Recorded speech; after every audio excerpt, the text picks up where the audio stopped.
Even before the pandemic, the Texas home care system lacked the supports it needed to preserve the lives and well-being of hundreds of thousands of Texans. 2 years later, things are even worse. Because of the pandemic, well, one, there was already a shortage of community attendants before the pandemic. And now with the pandemic, it just caused the fact that there was a shortage already, it just exacerbated it tenfold. Cathy Cranston's on the front lines of the pandemic and home care. She's been a community attendant or care worker for decades and heads PACT, the Personal Attendant Coalition of Texas. PACT workers represent some 275,000 community attendants, mostly women of color and immigrants, who say their work is undervalued.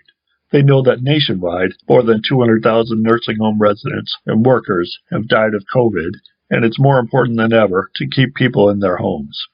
Now with inflation, wage increases, and labor shortages everywhere, PACT is calling on Governor Greg Abbott for immediate action to protect the 300,000 Texans on Medicaid who count on their services. Economically, we are having a difficult time surviving.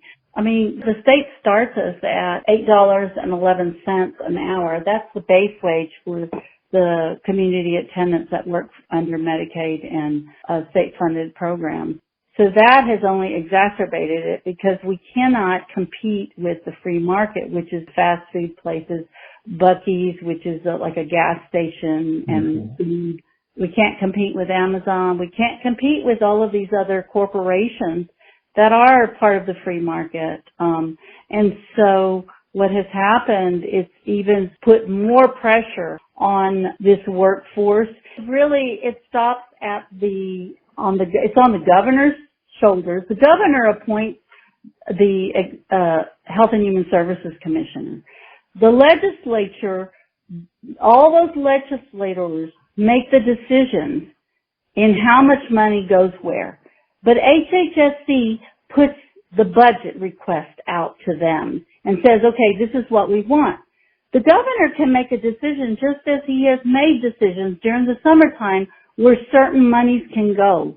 He can make directives and tell, he chose to spend $2 billion on a location that I shall not talk about, but truly I wanted to say, if he can do that, he can also take monies out of the rainy day fund and help this workforce because we're in crisis.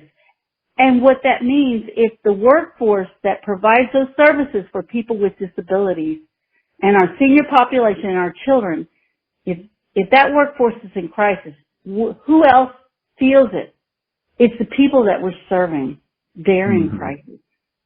And they're burning out their informal supports, which oftentimes are family members that provide the informal support for them, or they're burning out their attendant that has stuck it through with them because they care about that person. They're a human being, and they know if they don't show up to work, that person with the disability is going to lay in bed, lay in their feces, lay on with their urine, not have a meal, not get bathed.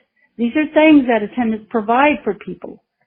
So if we don't show up, you're talking, for some people with disabilities, you're talking about life or death for them. Are there a lot of community attendants who are working and yet they have to go on food stamps because they're not making it with these low wages? Absolutely. Many community attendants, specifically community attendants that have children or are raising their grandchildren, are on SNAP, which are food stamps, and or recipients that live in low-income housing, because they can't survive on $8.11. That is not a livable wage. And then you have regional differences. And so we're talking about, the workforce that we're talking about are women. 88% of the workforce are female in Texas. 88% of the workforce of community attendants. We're people of color. That's 76% in Texas of the community attendant population are people of color. We have no benefits. but we need benefits. The median age is 50 years old, and we start these workers at $8.11.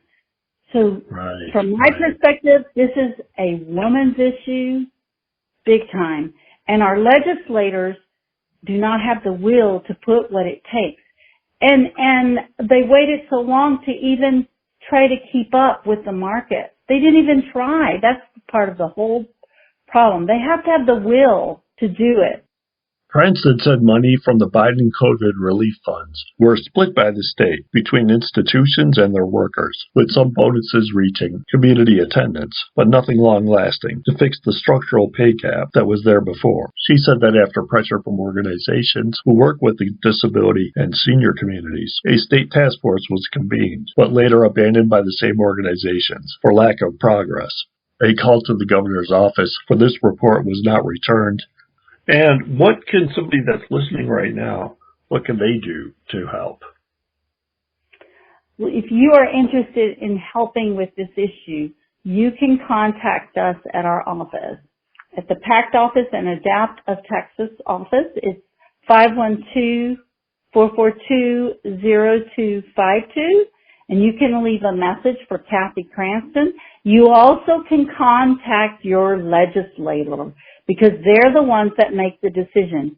You can tell them to contact them, but they also can contact the governor's office, because right now we are trying to